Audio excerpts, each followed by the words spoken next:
नमस्कार दोस्तों। मैं सव्यसाची त्रिपाठी आपका स्वागत करता हूं आईआईटी में। और आज हम लोग सेट थ्योरी का एक बहुत ही एनालिटिकल क्वेश्चन पढ़ते हैं। और ये एक क्वेश्चन है जिसमें आप समझ लो कि सेट थ्योरी का एक पूरा ही ग्लिम्स मिलता है। और बहुत सारे स्टूडेंट जो है, जो नए हैं, जो फर्स्ट टाइम सेट थ्योरी को अप्रोच कर रहे होंगे, उनको इस टाइप के क्वेश्चंस को अप्रोच करने में डिफ़िकल्टी होती है। मतलब डेटा समझ में नहीं आता है कि बेसिकली डेटा कैसे मिक्स हो रहा है। तो आज हम इसको एनालाइज करते हैं। क्वेश्चन क्या है, डायरेक्ट क्वेश्चन पे आते हैं कि अ क्लास है 180 स्टूडेंट्स। समझ लो जहां पे भी आप कोचिंग कर रहे हो, क्लास कर रहे हो या स्कूल जा रहे हो, मान लो कि आपकी क्लास में 180 स्टूडेंट्स हैं, ठीक है। 180 स्टूडेंट्स में से मैथ्स 100, फिजिक्स 70, केमिस्ट्री 40 स्टूडेंट्स पढ़ रहे हैं। अगर मैं इसको 3 सर्कल्स में दिखाऊं, इसको मैथ्स बोलूं, इसको फिजिक्स बोलूं, इसको केमिस्ट्री बोलूं, तो मैथ्स 100, फिजिक्स 70 और केमिस्ट्री 40। ध्यान देने वाली बात है कि ये नहीं लिखा है कि only maths 100, it is written कि मैथ्स में 100 स्टूडेंट्स हैं। मैथ्स में 100 स्टूडेंट का मतलब ये हुआ कि वो स्टूडेंट्स हो सकता है फिजिक्स भी लिए हो सकता है केमिस्ट्री भी लिए हो, या फिर हो सकता है फिजिक्स केमिस्ट्री मैथ्स तीनों ही लिए हो, ठीक है। तो मैथ्स में 100 स्टूडेंट्स हैं, फिजिक्स में 70 है, केमिस्ट्री में 40 है, फिजिक्स और केमिस्ट्री में 23 स्टूडेंट्स हैं। फिजिक्स और केमिस्ट्री में कॉमन अगर देखें तो ये वाला पार्ट है, ये है मेरा 23, ठीक है। फिजिक्स केमिस्ट्री में 23, मैथ्स फिजिक्स में 30, मैं इसको ऐसे दिखाता हूं 30, और मैथ्स केमिस्ट्री में 28, ठीक है। और एमपीसी यानी कि मैथ्स फिजिक्स केमिस्ट्री तीनों में मिलाकर 18 स्टूडेंट्स हैं, ठीक है। तो हमको क्या निकालना है, इस टाइप के क्वेश्चन में बहुत सारे टाइप के क्वेश्चन बनते हैं। जैसे कि एक क्वेश्चन ये बन सकता है कि ऐसे कितने स्टूडेंट्स हैं, फर्स्ट एटलीस्ट 1 सब्जेक्ट, ऐसे कितने स्टूडेंट्स हैं जो एटमोस्ट 2 सब्जेक्ट लिए हैं, 2 सब्जेक्ट्स पढ़ रहे हैं। हाउ मेनी नो सब्जेक्ट्स, जिनमें मैथ्स फिजिक्स केमिस्ट्री तीनों में से एक भी नहीं लिया है, वो कितने स्टूडेंट्स हो सकते हैं। फोर्थ, ऐसे कितने स्टूडेंट्स हैं जो एटलीस्ट 1 सब्जेक्ट की जगह पे एटलीस्ट 2 सब्जेक्ट्स, एटमोस्ट 2 सब्जेक्ट्स,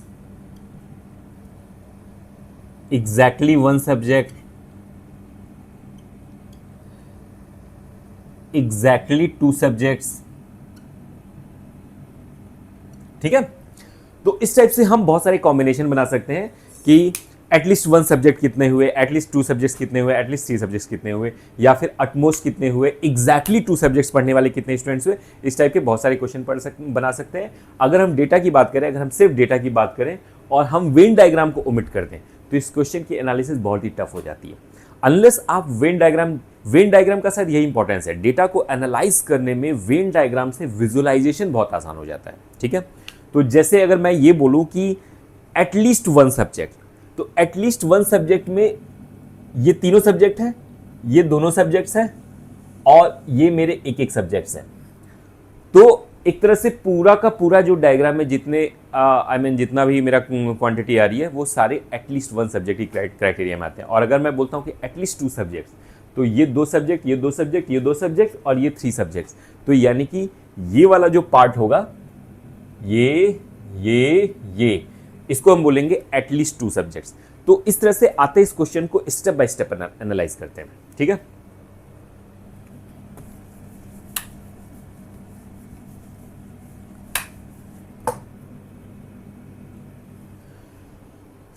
इस टाइप के क्वेश्चन को सॉल्व करने का जो मैं पर्सनली मानता हूं कि जो सबसे अच्छा तरीका है कि हमेशा सेंटर से हमको स्टार्ट करना चाहिए। अगर सेंटर में डेटा दिया हुआ है तो बहुत अच्छी बात है, नहीं डेटा दिया हुआ तो हमको उसको एज्यूम कर लेना चाहिए, ठीक है। और अलग अलग जो अनडिवाइडेड पार्ट है मेरा वेन डायग्राम का, उसको हमको एक नेम दे देना चाहिए। फॉर एग्जाम्पल, ये वाला पार्ट जो है, जो अनडिवाइडेड है, इसको मैं ए करूं, इसको बी करूं, इसको सी करूं, ठीक है। ये जो 18 लिखा है, इसको मैं आर कर देता हूं, सेंटर वाला स्पेशल नॉमेनक्लेचर देते हैं, आर कर देते हैं, ए बी सी और इसको x करता हूं, इसको y करता हूं, इसको z करता हूं या फिर मैथ्स फिजिक्स केमिस्ट्री है ना, तो MPC करते हैं, इसको M करते हैं, इसको P करते हैं, इसको C करते हैं। अच्छा C तो यहाँ पे आ गया, तो XYZ ही करते हैं, ठीक है। इसको X, इसको Y, इसको Z करते हैं, ठीक है। तो उसके बाद अगर हम इस क्वेश्चन को डिकोड करें तो ये फोर्थ फिफ्थ क्लास, अगर एक बार अंडरस्टैंडिंग डेवलप हो गई तो फोर्थ फिफ्थ क्लास में जो सब्ट्रैक्शन और एडिशन पढ़ाया जाता है उस लेवल का क्वेश्चन है ये। इसमें मल्टीप्लिकेशन का यूज़ नहीं होगा, डिवीज़न का यूज़ नहीं होगा, किसी और चीज़ का यूज़ होना ही नहीं है। इसमें सिंपल और सिंपल एडिशन और डिलीशन का यूज़ होना, एडिशन और सब्ट्रैक्शन का यूज़ होना है, ठीक है। जैसे कि अगर मैं क्लास में 180 स्टूडेंट्स की बात करूं, 180 स्टूडेंट्स को अभी साइड में रखता हूं। अगर मैं एक यूनिवर्सल सेट भी ले लूं, यानी कि क्लास के टोटल स्टूडेंट्स, तो ये होंगे 180। हो सकता है कि ऐसे भी स्टूडेंट्स हों जो मैथ्स फिजिक्स केमिस्ट्री में से एक भी ना पढ़ रहे हो, तो ऐसी भी पॉसिबिलिटी है। क्वेश्चन में कहीं लिखा नहीं है, लेकिन ये कैलकुलेशन में आनी चाहिए। कैलकुलेशन से हम निकाल सकते हैं। सबसे पहला है कि मैथ्स 100 है, फिजिक्स 70 है। मैथ्स 100 का मतलब ये हुआ कि x plus B plus R plus A, X plus B plus R plus A, ये मेरा हो गया 100 स्टूडेंट्स। फिजिक्स में देखा है तो y plus B plus R plus C, Y plus B plus R plus C, ये मेरे हो गए 70 स्टूडेंट्स। फिर आता है मेरा z plus A, Z plus A plus R plus C, ये मेरा टोटल केमिस्ट्री के स्टूडेंट्स हुए। z plus A plus R plus C, Z plus A plus R plus C, ये मेरे हो गए 40 स्टूडेंट्स, ठीक है। हाँ, अब हम आते हैं फिजिक्स केमिस्ट्री में 23 स्टूडेंट्स हैं। फिजिक्स और केमिस्ट्री में यानी कि C प्लस आर मेरे 23 स्टूडेंट्स बन रहे हैं। C प्लस आर मेरे 23 स्टूडेंट्स बन रहे हैं। ट्रिकी बात यह है कि R की वैल्यू दी हुई है, C प्लस आर की वैल्यू तो 23 दी है, लेकिन C की अलग से वैल्यू नहीं दी हुई है। तो C की मैं यहाँ से अलग वैल्यू निकाल सकता हूँ। C प्लस आर 23 है, R की वैल्यू 18 है, तो C की वैल्यू आती है 23 minus 18, that is equal to 5, ठीक है। यहीं से क्वेश्चन सॉल्व होना शुरू हो गया। सेंट्रल पार्ट सबसे इंपॉर्टेंट है, सेंट्रल पार्ट से आपका क्वेश्चन आप ये डिकोड होगा। तो C प्लस आर मेरा 23 हो गया, A प्लस आर कितना है 28 है, A प्लस आर 28, तो A की वैल्यू, R की वैल्यू 18 हमको पता है, A की वैल्यू 10 आ जाती है। फिर थर्ड है B प्लस आर मेरा 30 है, B plus R is equal to 30, तो B की वैल्यू आती है 30 माइनस 18 इज इक्वल टू 12, ठीक है। ये मेरा 12 आ गया। तो मैं इन सारी वैल्यूज को अगर इसमें लिख दूं, आई मीन A की वैल्यू 10, B की वैल्यू 12, ये 12 हो गया, ये 10 हो गया, और C की वैल्यू 5, ठीक है। A B C की वैल्यू हमने लिख दिया 10, 5 और 12। अब हम इसमें अगर वैल्यू डालें तो हम x की वैल्यू इंडिविजुअल निकाल सकते हैं। x की वैल्यू क्या होगी मेरी, x की वैल्यू होगी b plus R plus A, यानी कि b plus R plus A, 10, 18, 12, 18, 12 हो गया 30, 30, 10, 40 हो गया। तो x की वैल्यू हो गई 100 माइनस 40, यानी कि 60 स्टूडेंट्स ऐसे हैं जो सिर्फ और सिर्फ मैथ्स पढ़ रहे हैं, ठीक है। और y की वैल्यू निकालते हैं। y की वैल्यू अगर इसमें देखें तो b प्लस आर प्लस सी कितना हुआ, 18, 12, 30 हुआ, 30 प्लस 5, 35, 35, और प्लस y 70 है, तो y की वैल्यू 70 माइनस 35, यानी कि 35 आ गया। इसकी वैल्यू मैंने 60 लिख दिया, इसकी वैल्यू मैंने 35 लिख दिया। और थर्ड है z plus A plus R plus C, Z plus A plus R plus C, A plus R 18, 10, 28, 28 C 33, 33 और z 33, तो मेरा z प्लस 33 मेरा आता है 40 स्टूडेंट्स। तो z की वैल्यू मेरी आ गई 7 स्टूडेंट्स, यहाँ पे मैंने 7 स्टूडेंट्स आ गए, ठीक है। तो हमने ऑलमोस्ट पूरा डाटा चीर फाड़ कर दिया, ठीक है। x की वैल्यू, y की वैल्यू, z की वैल्यू, a की वैल्यू, b की वैल्यू, c की वैल्यू, सबकी इंडिविजुअल वैल्यू निकाल दिया। और हमने इस्तेमाल क्या किया है, एडिशन और सब्ट्रैक्शन। सारा एनालिसिस इस बात में था कि वेन डायग्राम कितना हम सही से बना ले जाते हैं। फोर्थ क्लास और फिफ्थ क्लास के स्टूडेंट्स में और 11th क्लास के स्टूडेंट्स में बस इतना ही डिफरेंस है कि हम 11th क्लास का स्टूडेंट जो है, फोर्थ क्लास का स्टूडेंट्स ये एडिशन सब्ट्रैक्शन सीखता है। 11th क्लास का स्टूडेंट्स डेटा को एनालाइज करने में वेन डायग्राम बनाना सीखता है। अगर वेन डायग्राम आपने बना लिया तो आपके पास सिर्फ और सिर्फ एडिशन सब्ट्रैक्शन करना है, कुछ और नहीं करना है। ठीक है, इतने से क्वेश्चन सॉल्व हो जाना है। तो मेरा ये सारा डाटा आ गया, सारा डाटा मैंने यहां पे डाल दिया। अब मैं इसको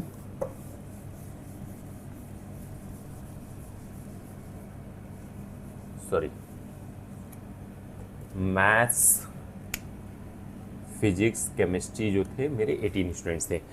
अब अगर मैं ये निकालना चाहूं कि क्लास में क्या ऐसे भी स्टूडेंट्स थे जो तीनों में से एक भी सब्जेक्ट नहीं पढ़ रहे हैं, यानी कि यूनिवर्सल सेट जो 180 का सेट है उसमें कुछ स्टूडेंट बच भी रहे हैं, तो बहुत आसान है निकालना। भैया मैं 180 माइनस ये टोटल अगर माइनस कर दूं तो बचे हुए स्टूडेंट्स निकल जाएंगे, और टोटल को माइनस करूंगा तो मैं सारे को ऐड कर देता हूं। 60 से स्टार्ट करता हूं, 60 + 12 + 35, 60 + 12 + 35 प्लस इधर आते हैं 5 + 7 + 5 + 7, फिर इधर आते हैं 10, 10 हो गया। उसके सेंटर पे आते हैं 18 + 10 + 18। इतने को अगर माइनस कर दूं तो बचे स्टूडेंट्स निकल जाएंगे। तो मैं अगर यूनिवर्सल सेट में अगर मैं निकालना चाहूँ, सपोज यहाँ पे मेरे के स्टूडेंट्स हैं, तो मैं के की वैल्यू निकालना चाहूँ तो 180 माइनस इसको ऐड करते हैं 18 12 30 630 मेरा 90 90 और 40 35 + 5 40 90 और 40 कितना हो गया 130 130 137 137 10 147 माइनस कर दिया 180 में से, तो मेरा बचता है 33 स्टूडेंट्स। 33 स्टूडेंट्स ऐसे हैं जो मेरा तीनों में से एक भी सब्जेक्ट नहीं लिया है। ठीक है, तो ये डेटा पूरी तरह से एनालाइज हो चुका है, पूरी तरह से एनालाइज हो चुका है। हमने एक्स वाई जेड की वैल्यू, ए बी सी की वैल्यू हमने इंडिविजुअली निकाल ली। के की वैल्यू यानी कि क्लास में वो स्टूडेंट जो फिजिक्स केमिस्ट्री मैथ्स में तीनों में से एक भी सब्जेक्ट नहीं पढ़ रहे हैं, उनकी वैल्यू, उसकी वैल्यू भी हमने निकाल ली। अब इसमें फर्दर क्या क्वेश्चन बन सकता है वो हम देखते हैं। ठीक है,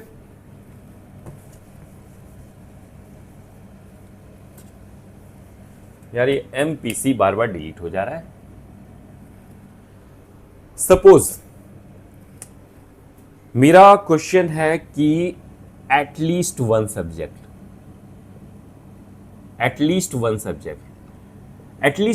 वाले स्टूडेंट्स कौन से होंगे, यानी कि वन सब्जेक्ट मतलब एक्स वाई जेड है, सिर्फ 33 हटा दें तो बचे हुए एटलीस्ट वन सब्जेक्ट्स हो गए। यानी कि मैं अगर देखूं तो ये सर्कल में पूरा जो एरिया है वो बेसिकली एटलीस्ट वन सब्जेक्ट है, या तो एक या तो दो या तो तीनों सब्जेक्ट्स। तो एटलीस्ट वन सब्जेक्ट्स में x + y + z + a + b + c + r है। इसको अगर मैं रिप्रेजेंट करना चाहूं तो maths union physics union chemistry, that is called at least one subject. और इसकी वैल्यू कितनी आती है 60 + 12 + 35, 60 + 12 + 35 प्लस 10 + 18 + 5 + 10 + 18 + 5 + 7 ये हमने ऑलरेडी कैलकुलेट किया था, ये अराउंड 147 आया था। फिर से ऐड कर लें 70 30 100 100 140 और 7 147 147। ठीक है, तो एटलीस्ट वन सब्जेक्ट क्या हुआ, maths union physics union chemistry. At least to subject अगर करना चाहें तो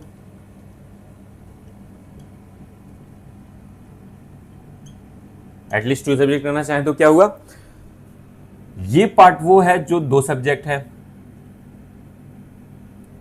और ये पार्ट वो है जो तीन सब्जेक्ट है। तो एटलीस्ट टू सब्जेक्ट्स की बात करें तो ये वाला पार्ट जो आएगा ये मेरा एटलीस्ट टू सब्जेक्ट्स होगा। इसको अगर मैं सेट थ्योरी की भाषा में इसको अगर मैं दिखाना चाहूं तो मैं कैसे दिखाऊंगा, मैं दिखाऊंगा maths intersection physics union maths intersection chemistry union maths physics intersection chemistry. ठीक है, तो maths intersection physics, maths intersection chemistry, physics intersection chemistry, ये 3 जो है मेरे पार्ट बनते हैं, जिनका अगर मैं यूनियन बनाऊंगा तो मेरे पास आएगा 12 + 18 + 5 + 10, यानी कि 12 + 18 + 5 + 10, 12 + 18 हो गया मैं 30, 40, 45। 45 स्टूडेंट्स ऐसे हैं जो एटलीस्ट 2 सब्जेक्ट्स पढ़ रहे हैं। ठीक है,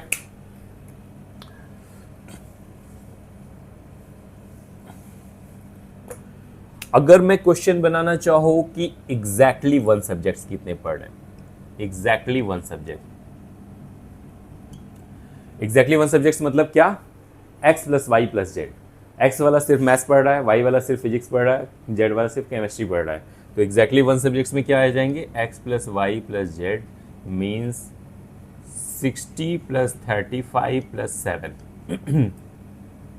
60 + 35 95, 95 + 7 102, 102 स्टूडेंट्स ऐसे हैं जो सिर्फ और सिर्फ एक सब्जेक्ट पढ़ना है, एग्जैक्टली 1 सब्जेक्ट। तीसरा ऑप्शन क्या है कि एग्जैक्टली 2 सब्जेक्ट्स, एग्जैक्टली 2 सब्जेक्ट्स कितने स्टूडेंट्स पढ़ रहे हैं। एग्जैक्टली 2 की बात करूंगा तो क्या आएगा, ये वाला पार्ट जो सिर्फ फिजिक्स और मैथ्स पढ़ना है। जैसे ही हम इसमें इंटर करते हैं हम ऑल 3 सब्जेक्ट्स में आ जाते हैं। तो एग्जैक्टली 2 में ये यानी कि a + b + c, a + b + c, इसकी वैल्यू कितनी आती है, 10 + 12 + 5, 10 + 12 + 5। तो मेरा हो गया 10 + 12 22, 22 + 5 कितना हो गया, 27 स्टूडेंट्स। 27 स्टूडेंट्स वो हुए जो एग्जैक्टली 2 सब्जेक्ट्स पढ़ रहे हैं। और अगर एग्जैक्टली 3 सब्जेक्ट्स की बात करें तो हमने ऑलरेडी डेटा में दे दिया है, एम फिजिक्स, मैथ्स और केमिस्ट्री तीनों, 18 स्टूडेंट्स ऐसे हैं जो तीनों सब्जेक्ट्स पढ़ रहे हैं। ठीक है, अब एग्जैक्टली का मतलब समझ में आ गया, एटलीस्ट का मतलब समझ में आ गया, अटमोस्ट में जाते हैं। अटमोस्ट पे क्वेश्चन कैसे बनेंगे,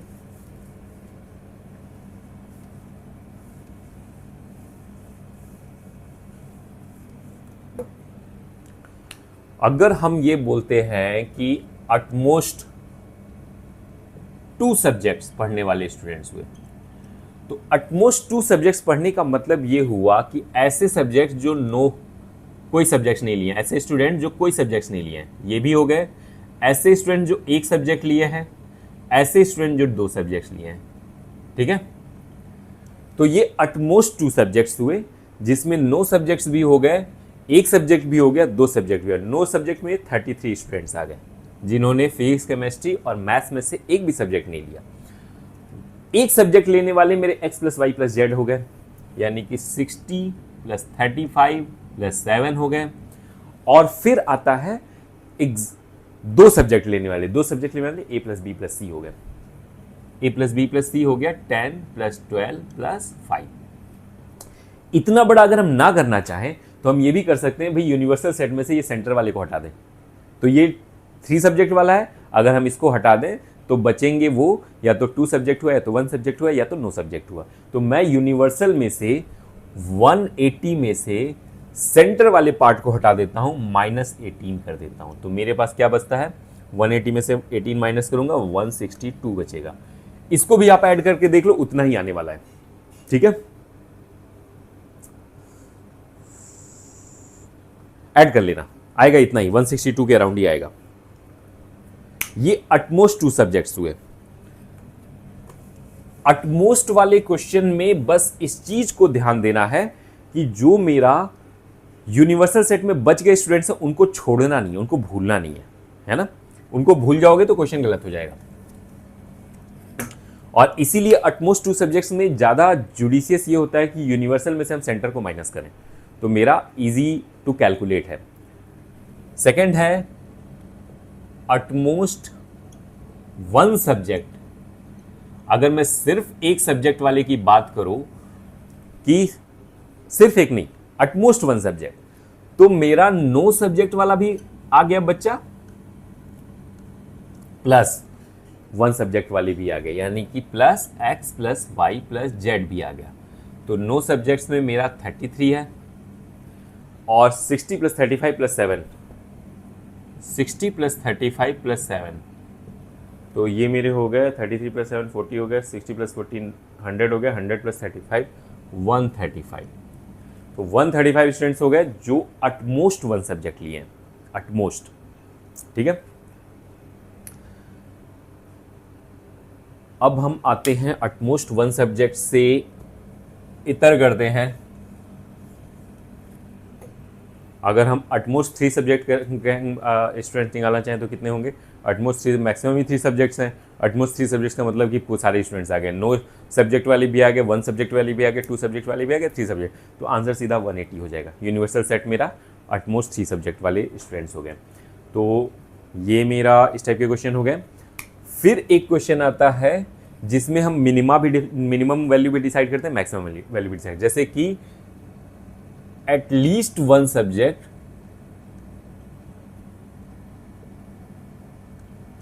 at most 2 subjects, यानी कि ऐसे स्टूडेंट जो कम से कम एक सब्जेक्ट लिए हो और ज़्यादा 2 सब्जेक्ट लिए हो, तीनों सब्जेक्ट वालों को हटाना पड़ेगा। मीन्स मैथ्स, फिजिक्स और केमिस्ट्री में से अगर मैं यूनियन निकाल लूँ, उसमें से मैं सेंटर वाले पार्ट को हटा दूँ, तो मेरे वो स्टूडेंट्स आएंगे या तो एक सब्जेक्ट या तो 2 सब्जेक्ट। हम इसको लैंग्वेज में चाहे जैसे भी लिखें, मैं लिख दूं मैथ्स फिजिक्स यूनियन, सबका निकाल लो, maths union physics union chemistry minus maths intersection physics intersection chemistry. हम ये भी कर सकते हैं, maths union physics union chemistry minus maths union physics maths intersection physics intersection chemistry. ये लिखने का तरीका है, बट हम इसको लिख के रिप्रेजेंट चाहे कर लें, कैलकुलेशन के पॉइंट ऑफ व्यू से सब कुछ सामने दिख रहा है, सिंपल ऐड करो, है ना। 4th क्लास में पहुंच जाओ, 4th और 5th क्लास में एडिशन वाले चैप्टर में पहुंच जाओ। करना क्या है, 60 plus 35 plus 7, 60 plus 35 plus 7 plus 10 plus 12 plus 5 plus 10 plus 12 plus 5, तो कितना हो गया ये 24 70 105 और 24 कितना हुआ 129। 129 स्टूडेंट्स हैं जो एटलीस्ट 1 सब्जेक्ट एटमोस्ट 2 सब्जेक्ट्स में आ गया। सेकंड क्वेश्चन क्या बन सकता है, at least 2 subjects at most 3 subjects, at least 2 subjects at most 3 subject. At least 2 subjects मतलब 1 सब्जेक्ट, नो सब्जेक्ट माइनस हो गए, बच गया या तो 3 सब्जेक्ट या तो 3 सब्जेक्ट या तो 2 सब्जेक्ट। तो यहाँ से हम सिंपली ऐड कर सकते हैं, 10 प्लस 12 प्लस 5 प्लस 18 हो गया। तो 18 प्लस 12 तो हमारा पहले ही आ गया था, 30 प्लस 10 प्लस 5 30 और 45 स्टूडेंट्स हो गए। यानी कि ये मेरे आ गए 10 प्लस 12 प्लस 5 प्लस 18। ब्रैकेट में मैं लिखना चाहूँ a plus B plus C plus R, ठीक है। ये मेरा आ रहा है 45 भी आ रहा है ना। ये सब एडिशन मैं बहुत फास्ट कर रहा हूँ, अगर छोटा मोटा मिस्टेक हुआ तो अपने लेवल पे इसको क्रॉस चेक कर लेना। तो इतने टाइप के क्वेश्चंस हम इसमें फ्रेम कर सकते हैं। ये एक बहुत ही खूबसूरत क्वेश्चन है सेट थ्योरी का, one of the most complicated question मुझे लगता था जब मैं 11th या 12th क्लास में था। सेट थ्योरी में जब भी इस क्वेश्चन में जाता था फिर से एनालिसिस में मैं कंफ्यूज हो जाता था, तो मैं इसको फिर से जीरो से एनालाइज करता था। तो मैं पर्सनली यही बोलूँगा, इस टाइप के मैं एक आध क्वेश्चन और भी सॉल्व करेंगे, लेकिन थोड़ा डिफरेंट लैंग्वेज में लिखे हुए क्वेश्चन सॉल्व करेंगे। मैं हमेशा ये बोलूँगा कि इस टाइप के क्वेश्चन को शुरुआत हमेशा सेंटर से करो, ठीक है। सेंट्रल पार्ट वो है जो अनडिवाइडेड पार्ट है। मैं इस सर्कल की बात करूं तो इसमें ऐसे भी पार्ट हैं, मतलब इसमें देखा है तो कंटेमिनेशन है, ये प्योर मैथ्स नहीं है, इसमें मैथ्स भी है, उसके बाद मैथ्स फिजिक्स वाला भी पार्ट है और मैथ्स फिजिक्स केमिस्ट्री वाला भी पार्ट है। मैथ्स भी है, मैथ्स के अलावा केमिस्ट्री वाला भी पार्ट है। तो ये अनडिवाइडेड पार्ट नहीं है, ये भी अनडिवाइडेड नहीं, ये भी अनडिवाइडेड नहीं है। जो सेंट्रल पार्ट है वो अनडिवाइडेड है। तो सेंट्रल से अगर स्टार्ट करोगे इस टाइप के क्वेश्चन को अप्रोच करना तो ज़्यादा आसान होगा। सेकेंड थिंग, इस टाइप के क्वेश्चन में क्या करना होता है, हर पार्ट का अनडिवाइडेड पार्ट का एक नाम दे देना होता है। एक्स वाई जेड, एक्स का मतलब ये पूरा सर्कल नहीं है, एक्स का मतलब सिर्फ मैथ्स, ऐसे स्टूडेंट जो सिर्फ और सिर्फ मैथ्स पढ़ रहे हैं। यानी कि अगर मैं एक्स को हाईलाइट करूं तो ये मेरा ये वाला पार्ट है, ये मेरा एक्स है। तो ये जो अनडिवाइडेड पार्ट है इनका सभी का एक एक नॉमेनक्लेचर देने की जरूरत है। उसके बाद सिर्फ और सिर्फ अलजेब्रिक इक्वेशन बनेगा। अलजेब्रिक इक्वेशन में भी जब आप A B C X Y Z की वैल्यू निकालते हो तो यहाँ मत लिखो, इसको उठा के डायरेक्टली इस पार्ट में लिख दो। तो कभी भी कैलकुलेशन के पॉइंट ऑफ व्यू से आपको ए यहाँ पे ढूंढने की जरूरत नहीं, यहाँ पे लिखा हुआ मिलेगा, ए ये रहा, बी ये रहा, सी ये रहा, तो वो कैलकुलेशन आपका फास्ट हो जाएगा। तो इस टाइप के क्वेश्चंस में आप प्रैक्टिस करो, कम से कम 5-6 क्वेश्चन इस टाइप के क्वेश्चन सॉल्व करो, सारा कॉन्सेप्ट क्लियर हो जाएगा। अल्टीमेटली शुरुआत में ये डेटा बहुत ही कॉम्प्लिकेटेड लगेगा, लेकिन लास्ट में आपको समझ में आ जाएगा एडिशन और सब्ट्रैक्शन के अलावा कुछ भी नहीं है इस डेटा में, सिर्फ अंडरस्टैंडिंग है, एडिशन और सब्ट्रैक्शन है। 5th क्लास के बच्चे का क्वेश्चन है। 5th क्लास के बच्चे को अगर वेट डायग्राम समझ में आ जाए तो ये एग्जैक्टली 5th क्लास के बच्चे का ही क्वेश्चन है। ठीक है, थैंक यू। नेक्स्ट टॉपिक में हम कुछ सेट थ्योरी के आगे पढ़ेंगे, रिलेशंस एंड फंक्शंस में एंटर करते हैं। और मेहनत से पढ़ो, क्वेश्चन सॉल्व करो, कोई प्रॉब्लम आए तो आप मेरे से डिस्कस करो, मेरे चैनल को सब्सक्राइब करो, और वीडियो पसंद आए तो उसको लाइक करो और बेल आइकन प्रेस करो ताकि जो भी मेरी नई वीडियोज़ आती है सबसे पहले आपको पिंग हो। Okay, thank you.